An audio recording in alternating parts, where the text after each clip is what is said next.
have a theory that Africans have this hotline to joy. Oh, yeah. We greet each other. We welcome each other. Absolutely. There's within us as a continent, there is great joy. Absolutely. It's a state of mind for us. It's either laugh or die. We don't have the choice. And that's where the proverbs come from. That's where all those mimics sometimes can be an insult or going, get out of here. You're making a fool out of yourself. Our body, we have signs, and we look at each other, and the situation, it might be a dire situation, and then we start laughing and go, somebody have make a huge mistake, and you are in a ditch. You can't even get yourself out. And we laugh and we help you at the same time. That's why I say it's a state of mind. I have seen people watch you perform, and they're in the audience. They are mesmerized. They are smiling. They are joyful. Do you have an awareness of what you are doing to your audience? No, I don't have any awareness, because for me, every concert is a start over. I never take any public for granted, because you never know what's the concert gonna be. You can have plan in your head, you can have your set list and everything. It's just to help you. It's just like a parameter that you put in there to be able to perform. But what happened after that is out of your hands. That's the power of music. When I'm holding my microphone, for me, stage is my sanctuary. I was looking up some of the comments people write when they watch you online, on YouTube. Now, normally I wouldn't do this, but this is fine. This is not scary. Pure love for Mama Angélique, a beautiful ball of energy. You know what you're doing. Well, being on stage for me is the most important thing. I hate to be in the studio, but I've had to learn throughout the years that I need to be in the studio to be able to perform, to be on stage. And that energy that we're talking about, the public give it to me. I can't keep it. If I keep it, I will explode. I mean, just face it. And then I can't sleep. When I finish a concert, it takes me 4 hours for me to dwindle down and to be able to sleep. It's terrible. And because I'm wired up, I don't need no drugs. I don't drink coffee. I don't drink alcohol. I don't take anything. I don't need it. The music is my drug. So, therefore, when I'm on stage, I'm just trying to convey the happiness, the joy, and the strength that we have as human beings to prevail in every circumstances. Because music have shown me, when I'm facing the public, I see people from around the world, all different skin tones, and probably all people that speak different languages. That makes you humble. And you've gone so beyond what would be expected of somebody with your profile as a musician. You are not just a musician. You're not just an artist. You are also an educator. Education is everything. And when I started this journey with my foundation, Batonga, one thing I have in mind is what my father always used to say. An educated person is a peacemaker. And it's true. Because when you are educated and understand the connectivity, everything in the world we live in is connected, even us. And if there's one thing we learned during the pandemic is that we cannot live alone. Lockdown or not, it becomes a point where we need others to be able to celebrate our own humanity. From the moment I started going to school, it triggered something in me. Not only the curiosity, but I was thirsty of learning. What can I learn every day? And I'll come home and ask questions. And I'm lucky enough to have 10 brothers and sisters that come before. Some of them have been there. So if I ask questions, somebody always gonna answer me. And then I get to high school and I start seeing a different side of education. Because when I finished primary school, most of my girlfriends, we made plans. When we get to high school, we're gonna do this, we're gonna do that. Some of them disappear from the radar. And I'll be asking the question, why aren't they here? Then my girlfriend in the same street where I grew up, right across my house, never make it to her. And I'm like, Dad, what is going on? And then he went and found out that she get married. And it was a day that I'm like, is it worth living? If at that age you're gonna marry somebody without me knowing what's going on. So to start my foundation in secondary school is to allow those young girls to buy time, to have a future, to decide the future they want to have instead of being married young and end up dying on a delivering bed. So for me, education not only allowed us to understand the complexity of this world, it also unleashed the power that we have to understand when we stand in front of injustice, our rights, what is right and what is wrong. And when it comes to women, especially in the continent of Africa, I've started realizing that the vision of my father for women is totally different from the vision of the father of my friends. Because when I got to their home, I couldn't speak because it was not allowed. You have to be given permission to speak. While in my house, you have something in your mind, go right ahead. Somebody's gonna answer you. And I started seeing the differences, and I said, how can we break this cycle of always women have to be the one that get quiet and men speak up even when they're saying nonsenses. The Patonga Foundation, it creates opportunities for women and girls. It creates a future for them. It sounds easy the way I've just said that. Creates opportunities, women and girls. Easy. But it's not. It is not. Can you give us an example of your advocacy work that has been difficult, but you've worked through it and you've seen success and happiness the other side? The hardest thing when I started was not being able to get the girl to speak. It was breaking my heart. What is your name? There's no answer. They look at you like. And I'm like, why? Why? Tell me what you need. I'm here to help. I'm not going to tell you what to do. From the day they realize and have confidence that I'm not here to judge the choices. Some of them were already mothers. And you have a lot of pride when you're talking to underprivileged people. Because I decided from the get-go to walk the dirt road where no one wants to go.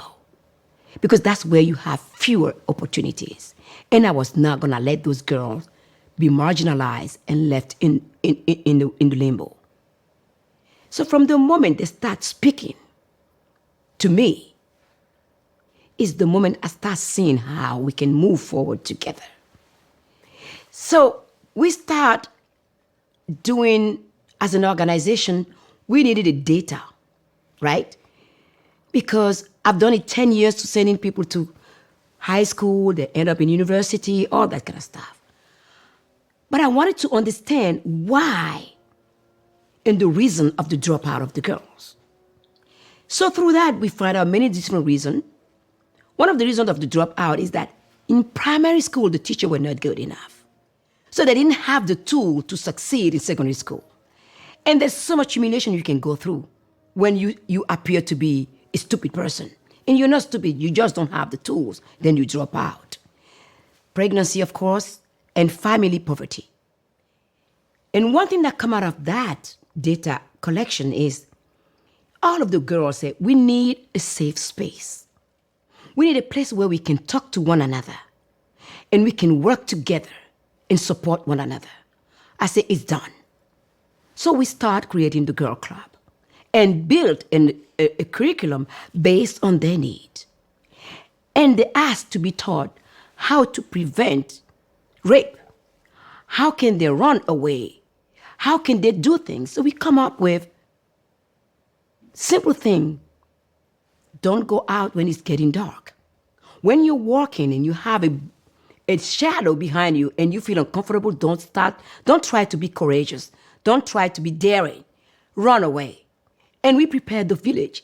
If a girl comes to the house, keep her there until the family member can come because there's a danger in the street.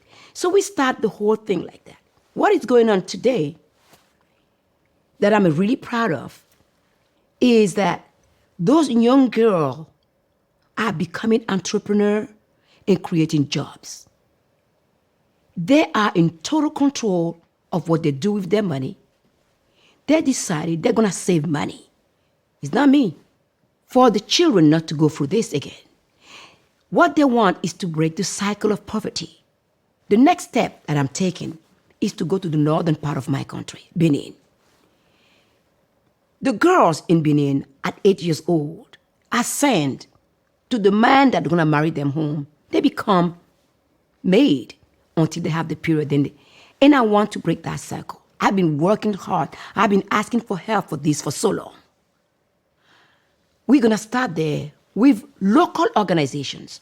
We don't bring anybody from outside. We work with the people that knows the needs. We work with the village, the head of the villages, the mothers. We want people to see for themselves the progress we are making and for them, allow them to listen to the kids that way they never do. What is the difference between the pleasure you get from changing a generation's life to the pleasure of being on stage at a major event, performing, and the crowd is going wild? What's the difference between that kind of joy? They are two totally different joy. The joy of seeing these girls being articulate today, talking truth to power, to the head of villages, telling them, no one is touching us anymore. No one have the right to touch my boob. No. And they are adamant. I mean, the joy I take in that is that finally you can speak up with no danger, with no fear. I mean, empowering people to that point make me more humble. I don't even know. Sometimes I'm like, where's the hole? And I can drive in and disappear and let them be. But they won't let me go. They say, we want you to come and see us, and then we still learn from you. But I learn more from those girls than I can ever learn from anybody. The joy of being on stage is different. It's planting seeds worldwide for people to see what their capacity, what they are capable of. How many times after concert, people will come to me and say, Angélique, how can we help? And I'm like, how can you help? Come on. Your neighbors, start looking at them. You can volunteer your time for homeworks. There's so much you can do in your own country. Don't think that Africa is just the country where we need help. We don't need help. We need collaboration. Did you warm up your voice today? Yes, I did. What do you sing to yourself to cheer yourself up? What do you sing? And I was like, that was better than Prozac. Emanche foyale ni, ife fun gbogbo aye. Emanche gbagbe ife fun ile baba wa. Ife aye ile, igbadun fun aye. Mori orio, ola jumokenlo, ola jumoke, ola jumokenlo. Mori orio, ola jumokenlo, ola jumoke, ola jumoken. Agolo, agolo, agolo, agolo, agolo, agolo, agolo, agolo, agolo, agolo, agolo, agolo, agolo, agolo, agolo. We can sit here for days. So glad you warmed up. When you see your Grammys lined up, and they're all shiny and extraordinary. I'm not even going to name how many because every time I do, you get more, and then this chat will date. So the many multiple Grammys that you have won, when you look at them, do you... Does it feel good? It feels good. And at the same time, as I said before, it is a responsibility. I mean, my work, I've been nominated the first time at the Grammy. It was in 1993, 94. And the first Grammy I won was 2007. And I said to people, don't take Grammy for granted. It's not about how many likes you have, it's what you have to say. what you are bringing to the table, how you are impacting the world, and how you are changing the music business as it is. And for me, that responsibility is always at the core of everything I do. When I'm setting myself to write new songs, I don't think about Grammys. All I think about, how will this song will help people? What impact it's gonna have? I know you plan. I know you have ideas about what you want to do next. For many artists, it would be, how do you want to spend your sunset years? But you have extraordinary longevity in your family. So you have another half a lifetime still to go. We are going to be going to 100-year-old Angélique Kidjo concert, and you're still going to be, let's go! Yeah, I'll be running around. So it feels kind of weird to talk about legacy, but what do you want people who follow your work, admire your work, see joy in your work, what do you want them to take away from it? Well, what I want people to take away from my work is their own worth, people's worth. We have too many people that think that they are worth nothing, and that hurt me. And when you give birth to a child, when a human being is coming out of your body, everything changes. Priorities. What matters, you learn to go to the core of things. What I want people to remember is that you can fall beneath the earth, but you always can rise. It does not matter how hard it is. Get up and live your life. You know it. That's how we roll. I love you. Me too. Since the first time I met, it was a love story.